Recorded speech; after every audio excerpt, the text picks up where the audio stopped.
मनुष्य के सारे संबंधों का आधार है अपेक्षा। पति कैसा हो जो मेरा जीवन सुख और सुविधा से भर दे। पत्नी कैसी हो जो सदैव मेरे प्रति समर्पित रहे।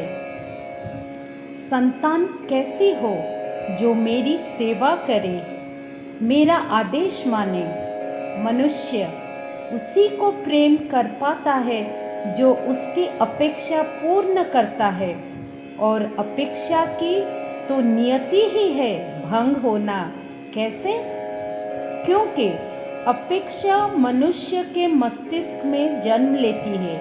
कोई अन्य व्यक्ति दूसरे के अपेक्षा के बारे में जान ही नहीं पाता। पूर्ण करने की प्रामाणिक इच्छा हो तब भी कोई मनुष्य किसी की भी अपेक्षाओं को पूर्ण नहीं कर पाता, और वहाँ से जन्म लेता है संघर्ष। सारे संबंध संघर्ष में परिवर्तित हो जाते हैं।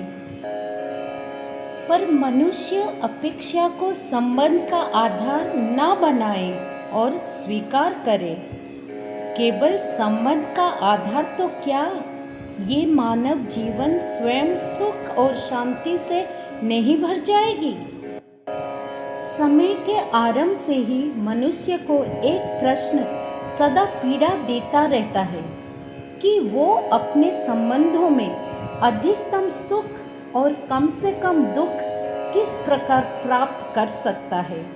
क्या तुम्हारे सारे संबंधों ने तुमको संपूर्ण संतोष दिया है? जरा सोचो। हमारे जीवन संबंधों पे आधारित है। हमारी सुरक्षा संबंधों पे आधारित। इसी कारण हमारे जीवन के सारे सुख का आधार भी संबंध है। किंतु फिर भी हमें संबंधों में अधिकतर दुख क्यों प्राप्त होता रहता है? सदा ही संघर्ष संबंधों से ही उत्पन्न क्यों हो जाते हैं? कभी विचार किया है? जब कोई व्यक्ति किसी अन्य व्यक्ति के विचार अथवा कार्यों को स्वीकार नहीं करता, उसमें परिवर्तन करने का प्रयत्न करता है, तो संघर्ष जन्म लेता है। अर्थात जितना अधिक अस्वीकार उतना ही अधिक संघर्ष, और यदि जितना अधिक स्वीकार उतना ही अधिक सुख। क्या यही वास्तविकता नहीं?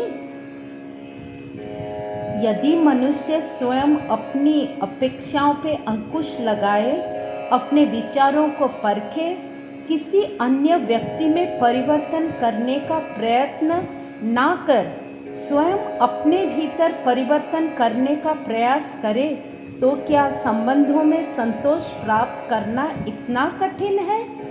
अर्थात क्या स्वीकार ही संबंध का वास्तविक अर्थ नहीं? जब किसी व्यक्ति को किसी घटना में अन्याय की अनुभूति होती है, तो वो घटना उसके अंतर को झंझोर देती है। समस्त जगत उससे अपना शत्रु लगने लगता है। यहाँ तक कि स्वयं ईश्वर भी उसको पक्षपाती नजर आता है। अन्याय लगने वाली घटना जितनी बड़ी होती है, मनुष्य का हृदय भी उतना ही अधिक विरोध करता है। उस घटना के उत्तर में वो न्याय मांगता है, और ये योग्य भी है। वास्तव में समाज में किसी भी प्रकार के अन्याय व्यक्ति की आस्था और विश्वास का नाश है। ये न्याय क्या है? न्याय का अर्थ क्या है? अन्याय करने वाले को अपने कार्यों पर पश्चाताप हो, और अन्याय भुगतने वाले का मन भी फिर से विश्वास जगे समाज के प्रति। इतना ही अर्थ है ना न्याय का। किंतु जिसके हृदय में धर्म नहीं होता, वो न्याय को छोड़कर और प्रतिशोध को अपनाता है। हिंसा के बदले प्रतिहिंसा का भावना लेकर चलता है। स्वयं भोगी हुई पीड़ा से कहीं अधिक पीड़ा देने का प्रयत्न करता है, और इस मार्ग में चलते अन्याय को भुगताने वाला स्वयं अन्याय करने लगता है। शीघ्र ही वो अपराधी बन जाता है। अर्थात न्याय और प्रतिशोध बीच में बहुत कम अंतर होता है और इस अंतर का धर्म क्या ये सत्य नहीं है? स्वयं सोचो। नवरात्रि संदेश भगवान श्री संजय साई बाबा।